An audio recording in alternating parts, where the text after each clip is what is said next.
আবল তাবল কথাবার্তা বলতে থাকে।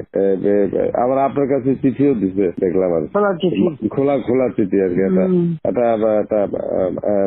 এটা খারাপ আর কি, একটা আর কি। না, খুব উপদেশটা বানাও দিন আমি এক নজর পড়ে ফেলাই দিচ্ছি।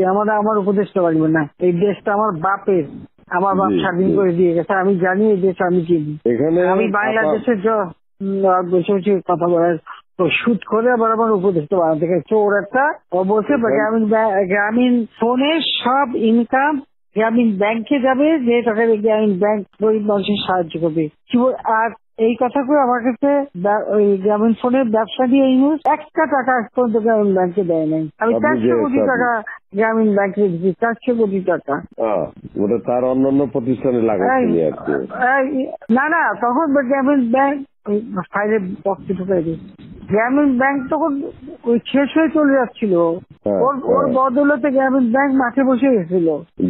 ও তো সব ব্যাংকের সব টাকা তো লুচি খেয়ে গেছে। তখন আমি প্রথমে 100 কোটি, তারপর 200 কোটি, তারপর আবার 100 কোটি, এটা 98 সালে দিচ্ছি, চালু রাখছি।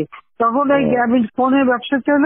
এই ব্যবসাটার থেকে যে লাভটা হবে সেই টাকাটা চলে যাবে গ্রামীণ ব্যাংকে, রেগুলার গ্রামীণ ব্যাংকে একটা সোশ্যাল ইনকাম থাকবে।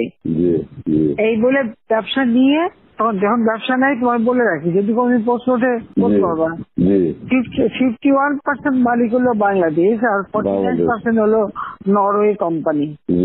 আর এখন যে দেখো সব সে ব্যবসা নরওয়ে কোম্পানির কাছে, তার নিজের কাছে বোধহয় 10% বা 15% মতন হয়তো থাকতে পারে, সমস্ত সে বেঁচে খেয়েছে।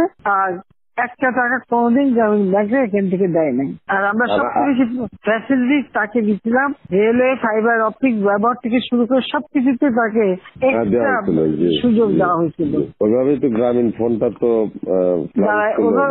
অন্যদের থেকে সে সবচেয়ে বেশি সুবিধা পাইছে। চোর একটা রক্ত চুষে খাইছে সব। আমি বলছি যে রক্ত শোষা, গরিবের রক্ত শোষা।